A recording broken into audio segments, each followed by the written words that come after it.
व्यक्तिगत स्तर पर सब लोग करें और सामूहिक स्तर पर भी करें।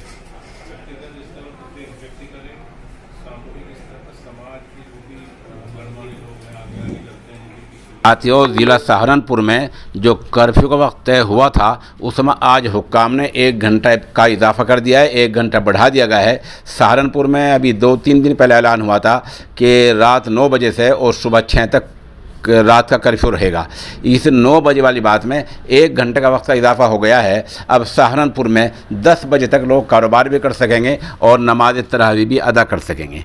आपको बतला दें कि आज देर शाम सहारनपुर के जो नुमाइंदे हैं उनके साथ वज़ीर आला यूपी जनाब आदित्यनाथ योगी जी की वीडियो कॉन्फ्रेंसिंग मुलाकात हुई है।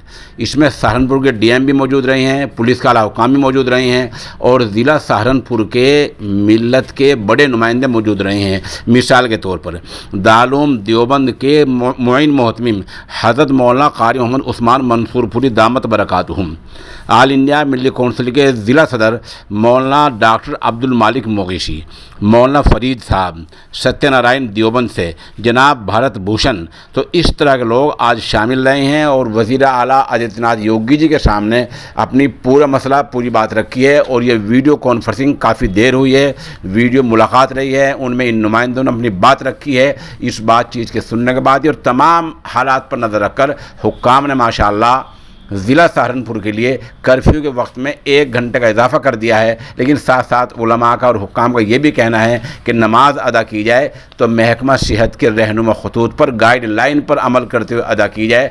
उसमें जिस्मानी फासला हो, मास्क का एहतमाम हो, सैनिटाइज़ का एहतमाम हो, मस्जिद की मुकम्मल सफाई हो, मुसल्ले अलग अलग हों। ऐसी बहुत सारी शराइत हैं जिन पर अमल करना होगा। हम मौके की चंद तस्वीर किस तरह मुलाकात हुई है एक वीडियो पेश कर रहे हैं और इस खबर के लिए हम जनाब डॉक्टर अब्दुल मालिक मोगेशी के निहायत ही शुक्रगुजार हैं कि उन्होंने सोशल इंडिया न्यूज़ को बर वक्त मुत्तला कर दिया है। अब आप वो मौके की चंद तस्वीर देखें और इस बात पर बारगाह एसडी में शुक्रगुजार हों कि वहाँ सहारनपुर में 1 घंटे वक्त में इजाफा हो गया है और अब इस तरह दूसरे अदला में भी मुकम्मल इम्कान पैदा हो गया है।